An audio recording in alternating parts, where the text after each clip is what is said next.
Hey, my name's Marty. I'm the pastor of Circle G Cowboy Church and also with Mustang Ministries.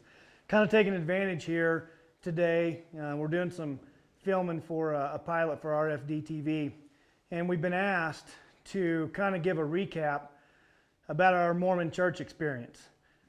First of all, what I'd like to do is I really want to thank everybody out there who was praying for this meeting. I can't even begin to explain to you how powerful that preparation of prayer was, especially on my end. It was kind of a strange ordeal. Just to back up a little bit, for those of you that don't know what I'm talking about, maybe you're seeing this video, maybe you have no idea what I'm talking about, our Mormon Church experience. We have a set of questions that we use when we are either witnessing to or talking with Mormons. And those set of questions have come to light by a lot of prayer, a lot of study into the Mormon Church, and just trying to figure out what is right. For those of you that don't know, the Mormon Church claims to be the only true church out there. They say that if you don't belong to the Mormon Church, then you really just don't have any hope. And as you know, if you're a Christian, Christianity follows the belief that Jesus Christ says, "I'm the way, the truth, and the life. No man comes to the Father but by me." And so in an effort to find out who's right, we did a little bit of studying. And actually how this came about was I got asked a question about the Mormon Church. One day we were talking about the Mormon Church and I got asked a question. I couldn't answer it. And to be truthful with you, I felt a little bit embarrassed. And at that point I realized that it doesn't do me any good and it's not fair for me to talk about a church or a religion that I don't have the answers to. And so I made it a personal goal at that time to kind of look into the Mormon Church and look into the claims that they have. And through that study and through a lot of prayer and through a lot of meditation, a list of questions came about. And so these questions we use when we're talking to Mormons. And we had been talking with Mormon missionaries in the past and had even called and talked to some folks at Salt Lake City. And over the last month and a half, we had a couple of missionaries that called me on the phone and they said that they had been referred by Salt Lake City, that we had some questions and they wanted to come answer them. And so we passed those questions down. We invited them over, brought them into the house just like we do with anybody else. And I want you to understand also that I have nothing against Mormons as individuals. My goal is not to cut them down. My goal is not to point my finger at them and say, you people are idiots. They get enough of that on the street already as it is. My goal or my problem that I have with Mormons themselves is not with them, but it's with the church. It's with what the church is teaching them. So these Mormon missionaries, we brought them in, fed them dinner, talked to them a little bit, presented some of the questions, and just like most of the other Mormons that we talk with, they had a little trouble with these questions. And to be quite honest, they're fairly tough questions. My wife had also known of a Mormon there in the school that she works and where she works, and this fella, according to everybody around, is the go-to man for the Mormon Church, and that's actually what he said. He told me, he said, actually, I'm the go-to man kind of by default because there's nobody else around. So my wife had gave him a list of questions, and through this process of him trying to figure out the answer to these questions, I got kind of a strange invitation. I got invited to attend the Preisthood meeting of the annual conference at a Mormon church that was in our local area to present the questions to the leadership of the church. And this was on a Wednesday. So on this Wednesday afternoon, we started calling everybody that we could think of. I immediately realized how big of an invitation this was. And so we started calling everybody that we could think of and started saying, would you please pray for this meeting? Pray for this meeting because we don't really understand what's going to happen. We don't really understand what the goal is here or what if their goal is, if they had some kind of an agenda to bring me in there. But we knew that we weren't going to pass that opportunity up to be able to go share these questions, but also share the gospel with the Mormon Church. And so a few days went by and we had contacted churches, and churches had contacted more churches, and people had contacted people, and it became this huge network of people. By Saturday, which was the day of the meeting, the meeting was on that Saturday at 6 o'clock in the evening. by that Saturday, there was just a network of people that I can't even begin to explain how many people we had praying for this meeting. We had people in Alabama. We live in Wyoming.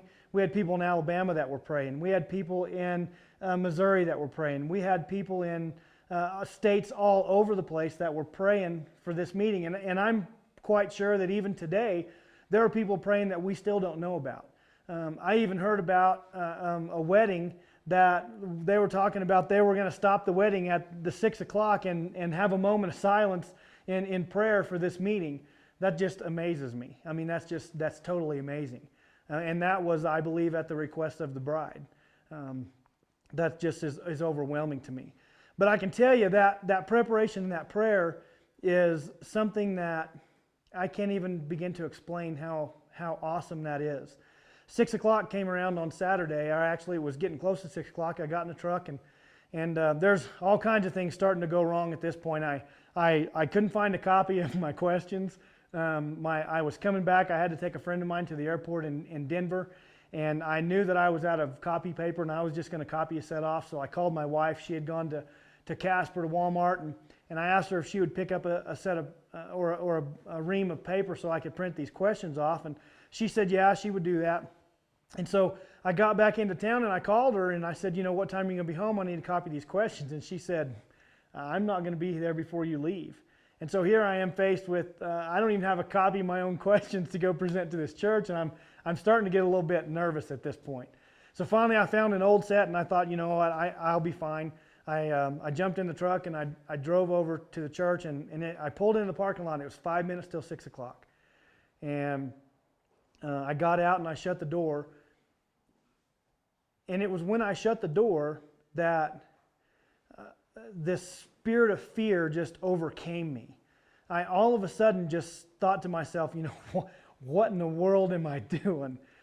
Here I am at a Mormon church fixing to walk in to their church and tell them that I think that what their church teaches is wrong. And I'm sitting there thinking, oh my gosh, I mean, I could feel the beads of sweat on my forehead just starting to build up. And I mean, for the first time, I wasn't really scared, but the first time I was very concerned. And I thought to myself immediately, I thought, you know what? I can't not go in there. God's got me this far. There are hundreds of people out there praying. I'm not going to turn around. And so I just took that first step and I walked in the door and I looked for the guy that had invited me, and he wasn't there yet. And so I called him on the phone and he said he was running a little bit late. So I thought, well, I'll just go in and sit down. So I went in and sat down, and there was a couple of guys that walked up to me and they shook my hand. They obviously knew why I was there, I believe, and they were cordial. Most everybody else in there just kind of looked at me. I was kind of feeling a little out of place, which I guess I was a little out of place. But I sat down and I didn't really realize what this meeting was, and what this meeting ended up being was not just a meeting for this church. They were by satellite piping in a message from Salt Lake City, not just to this church, but to every Mormon church in the world at the same time. This is a very big meeting for them at this annual conference. And so I didn't quite know what to expect. The guy that had invited me came in and he sat down and I asked him, I said, what do they talk about in this? And he said, they really don't have an agenda. They just, whatever is on their heart, they speak about, and we really have no idea what that's going to be until they start speaking. And so I said, all right, I was a little concerned, about what the message was going to be. And so as they started at 6 o'clock, the choir got up and they had it on a projector up on a big screen, and the choir sang, which, by the way, I got to give the Mormon Church kudos. Boy, they've got one heck of a choir, I'll tell you that. But when they got done, the first guy got up to speak, and he said, I don't like talking about this. I don't like mentioning his name. And he said, I don't even like to think about this, he said, but he said, tonight we're going to talk about Satan. He said, Satan is amongst our church. Satan is out there trying to convince us that what we believe is not right. Satan is trying to confuse us. Satan is trying to use things to make it look like the things in our past are not right, and trying to get us just confused. And to be quite honest with you, about this time I'm starting to really get just a little, my stomach, you just like, well, wait a minute, this is something. But I looked down at my watch, and it was just at 6 o'clock, and I'm going to tell you what, all of a sudden there was just this calm. And everything that I had felt, all these fears that I had felt were just gone. I mean, they were just gone. It was almost like God was saying, all I asked you to do was come. I got it from here. All I wanted you to do was be here, and I've got it. And I can't explain to you that feeling. I've definitely felt God. I felt the presence of God before, and God, whenever you're witnessing or if you're preaching, you're standing up there and you don't really have anything to say, and you open your mouth and you just know that, or you really hope that God's going to say something. I mean, you feel that. But this was so much more than anything that I can even imagine. I can't even begin to describe the feeling that just overcame me. It was almost like I was just covered. God had just covered me and said, I've got this. You just stay where you're at, and I've got this. And it was just this peace like I've never felt before. It was absolutely amazing. Absolutely amazing. So I'm sitting here, and I'm not really worried anymore. That is gone. I'm sitting there, and I'm listening to this guy speak, but I am thinking, here this guy's talking about Satan being amongst their church. I'm thinking, for a split second I thought, man, surely they didn't call Salt Lake City, and tell them that I was coming into their church. But and then I thought, no, this is not that big. It's not that big of a deal. I mean, it's a big deal, but it's not that big. And so I'm sitting there, and he finishes up, and the next guy gets up, and it's the president of their church, and he's talking about people bringing questions to him. And he said, we've not done a very good job of answering questions. He goes, people that have questions, and they bring questions to our church, and we're supposed to be ready to answer them. We're supposed to be ready to answer the questions without hesitation. We should know what these questions are, and we should be ready for them. And so, again, I'm sitting here thinking, man, this is just a little bit too too coincidental here. So anyway, they get done, and he gets done speaking, and it was kind of funny because I looked at the guy that was with me that had invited me, and I looked at him, I said, man, you couldn't have picked a better night to invite me into your church, because I've got questions and you're supposed to be able to answer them. So he kind of laughed, and we were standing around and talking with some folks, and there was a couple of guys there. The bishop of the church was there, and there's a couple other guys that were in this immediate vicinity, and then there was quite a few other folks there. And as we got started, I just thought, I think that I'm just going to start you guys off pretty easy. I wanted them to not be offended, and I told them from the beginning. I said, I want you to understand that I'm not here to cut you guys down. I'm not here to, this is not some kind of a game. I have legitimate questions, or what I feel like are legitimate questions, and I feel like somebody's got to be able to answer them at some point. And I've just never really gotten the answers.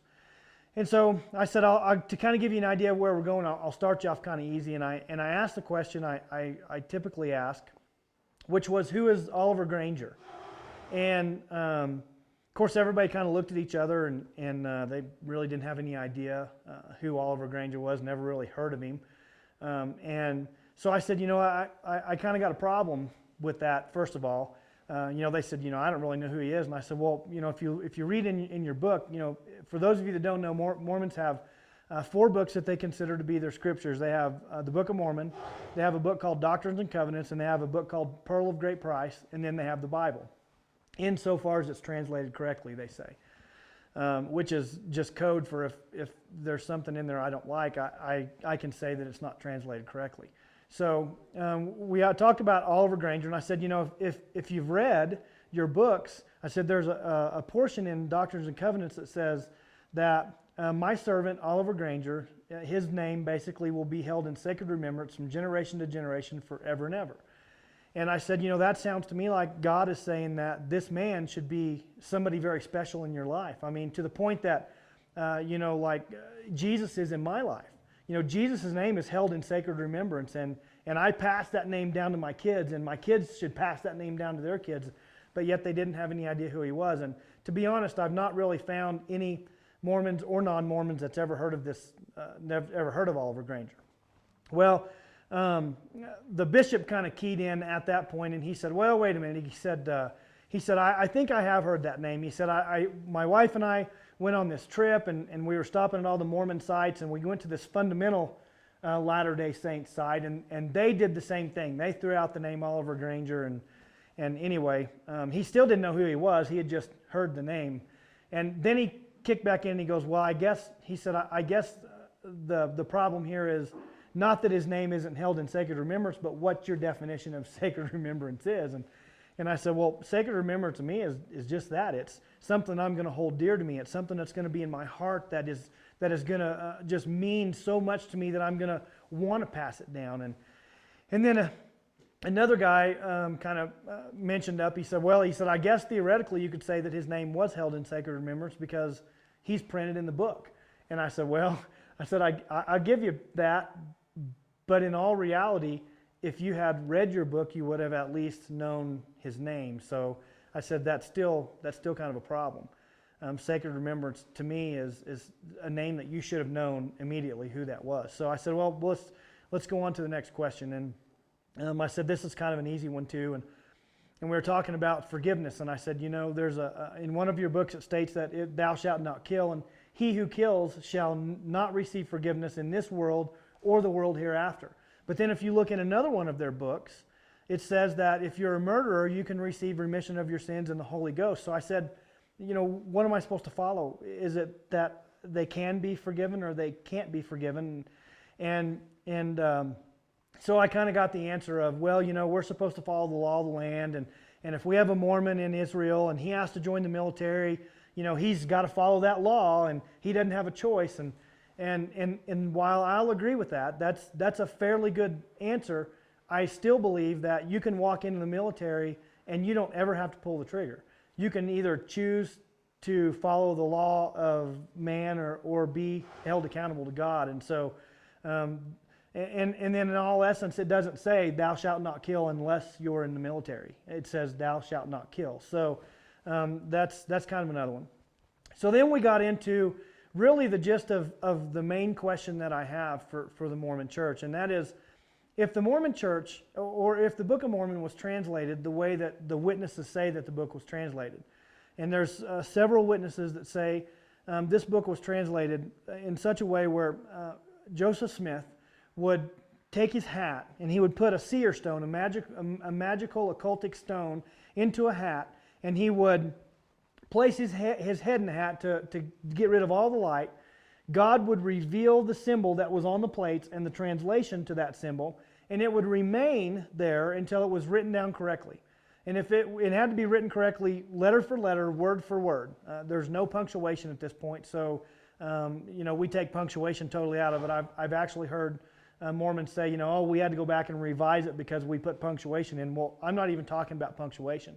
At this point, it's the witnesses say letter for letter, word for word. And if that's the case, that's a pretty big deal, because that means that what God wanted the scribes to write down through Joseph Smith was exactly what he left the translation until it was written down correctly. So my question basically is, if that's the case, and if God was so adamant about what he wanted written down, why did they change terms? Why were there any changes? Things like the term white and delightsome, which was changed around 1981 to the word pure and delightsome. If God was so adamant that he wanted that word white, why did the church, and what right did the church have to change it to pure? Can God be wrong? Do we believe that God can see into, does he know the future? And if he does know the future, did he not realize that in 1981 this term white and delightsome was going to cause problems to where they would have to change it pure?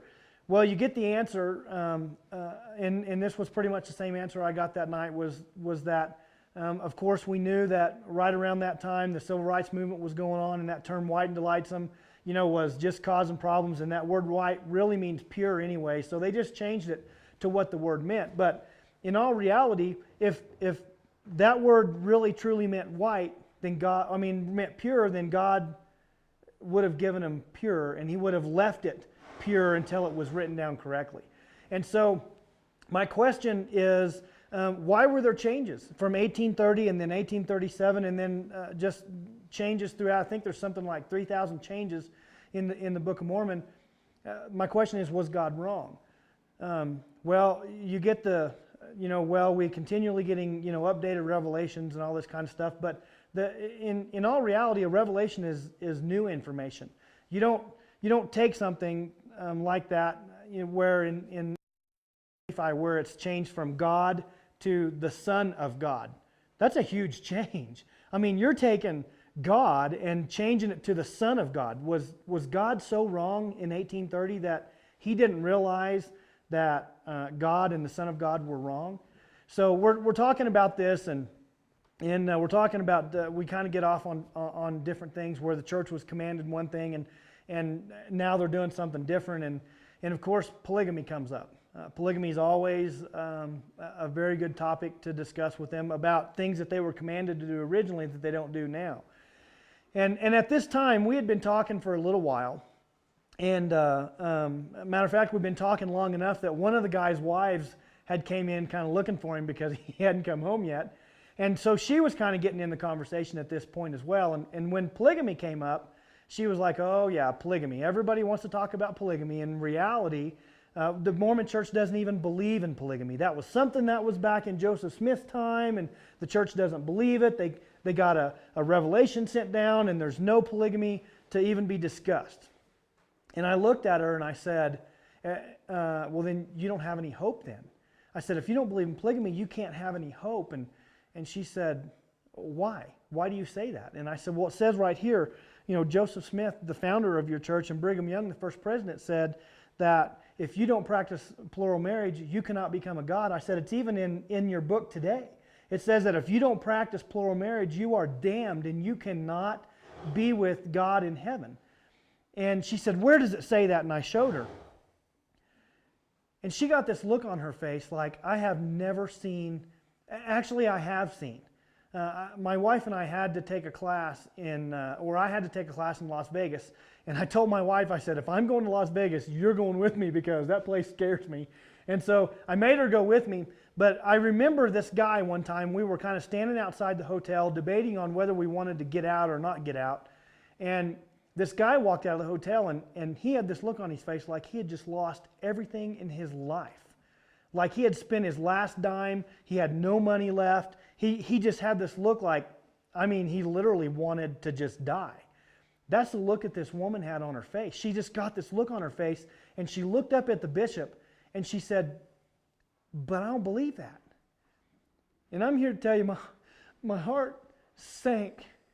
I just felt so bad for this woman because everything that she had known was gone. It was gone. And she was looking at her bishop, and she wanted her bishop to say, you're wrong, but he couldn't. He couldn't say it because he knew that polygamy is still a huge part of the Mormon Church. And he had to leave this woman and her husband hanging. And she sat there, and I just wanted so bad to just hug her and say, there is hope. There's hope. But it was at this time her husband looked up and he said, you know what? He said, we just heard from our president of our church tonight. And he said, we're supposed to be ready to answer questions like this. And it's obvious that nobody in this church tonight, including our bishop, was ready for you. And he said, but I'm going to make it a personal point to look into the questions that you presented here tonight. And I thought, oh, thank God, because there's not one thing that he's going to find that's going to be beneficial.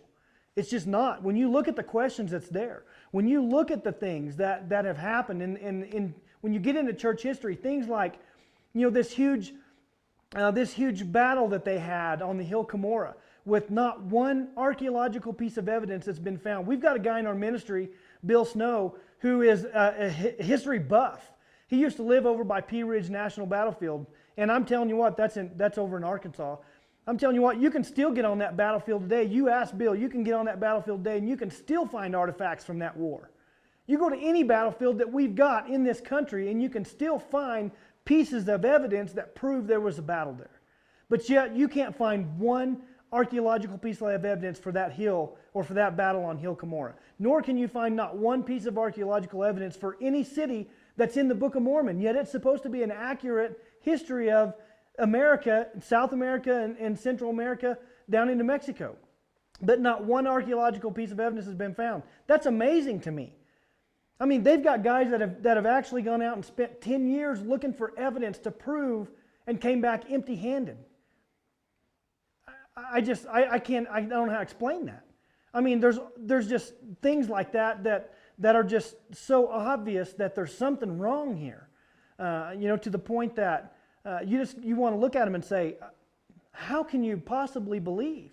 And then you get answers like, well, maybe it's better that we don't know the answers to questions like that. Maybe it's better that we just keep living the way that we live. Gosh, that tears me up. I mean, that absolutely kills me inside to know that somebody would choose to follow a religion that's false because they believe they have it good. I'm just here to tell you, this whole experience with just walking into this church was amazing to me. And it was after this guy had said that he was going to look into these questions that the bishop and a couple other guys kind of started getting just a little bit irritated. And I realized at that point, now it's time to stop. I didn't come here to get in a shouting match. I didn't come here to argue with them. I didn't go to cut their feet out from underneath them and jump up and down on their head. That was not my intention. And so I looked at them. I said, guys, maybe it's best that we just quit here. I said, but I want you to understand that any of you can get a hold of me. And I said, I'd be glad to sit down with you and talk about these questions. I'd be glad to go over these things with you. I'd be glad to look at anything that you might have questions about. And so we all shook hands and smiled, and we walked out of there civil like we should have. But it doesn't stop there. For all of you people that were praying for this meeting, I really appreciate the prayer that you gave. And there's a whole testimony in that. One of the other guys in our ministry, him and his wife, Jerry and Brandy Pop, have got a story that is just amazing about the power of prayer that has to do with this particular story. And I pray that one day you might get to hear that. But while that prayer was so important, that prayer doesn't need to stop. That family that was so lost over polygamy, the Contour family. Guys, I want you to direct your prayer now. Don't stop praying. Start praying for them. Start praying for everybody that was in that church. The Contour family especially. I mean, they're out there searching. They have found something within their church history that doesn't match up with what they believed, and so there's a seed that's been planted there, and we need to continue to pray for that family. We need to continue to pray for everybody in that church. We need to continue to pray for everybody who's in that church across the world, because I personally believe if you look at the evidence, if you look at the questions that's out there, if you look at the church history, I believe they're being deceived. And I believe that the only way that they're ever going to come to see the true light is by people like you. People look at me like I did some amazing thing by walking into this Mormon church, and all I did was what each and every one of us is called to do. I didn't do anything different than what you should be doing and what everybody else in my ministry should be doing, or our ministry. I take that back. It's not my ministry. This is really God's ministry. It just, we're just allowed to be a part of it. Me and Bill and Jim and Jerry and Linda and Brandy and Missy and everybody else who's involved. Bill's sister Sheila's coming down to get involved. I didn't do anything that any one of us shouldn't do. If God calls us to step forward and to walk into a Mormon church, there's lessons that can be learned from that. One, God's big enough God to go with you anywhere. And if He'll go with me in the middle of Mormon church, He will be with you no matter where you go to share your faith. And that's an important lesson. Two, the power of prayer is a huge deal. Preparation is a huge deal. And when we walk into this, if we try to do it ourselves, we're going to get clobbered. But if we take God with us and if we prepare by using prayer and having other people come together, that's a huge deal. And another big important lesson I want you guys to all get out of this is we had all kinds of churches that were praying. We had Episcopal churches that were praying. We had full gospel churches that were praying. We had Christian churches that were praying. We had Nazarene churches that were praying. We had Catholic churches that were praying. We had Baptist churches that were praying, Methodist churches that were praying. We had every kind of church that's out there that was praying. And that's the way it should be. Every one of these Christians came together for one purpose, and that was for the gospel of Jesus Christ. And that is a tremendous lesson to be taken. If a full gospel and a Southern Baptist church can come together and pray for a common purpose, let me tell you something. There ain't nothing that can't happen. I mean, that's a big deal. And I'm talking about you, Russell. So, I just want to, again, thank everybody for every bit of the prayer that you did. I hope that you guys can take something out of this. And not that I did anything special, but that what I did is what we're all called to do, every one of us. If God leads you down a path to walk into a Mormon church in your community, you better get up and do it. If He leads you to step out into your communities on Friday night and just go share your faith with people, you better go do it. And there's classes out there that can help you do that. But don't look at me like I did anything special, because I didn't. All I did was stand up and proclaim the gospel, and that's what we're all called to do. But thanks again for the prayer. Thanks for all of the concern. And I just want to thank you guys for everything that you've done for us all the way up to this point.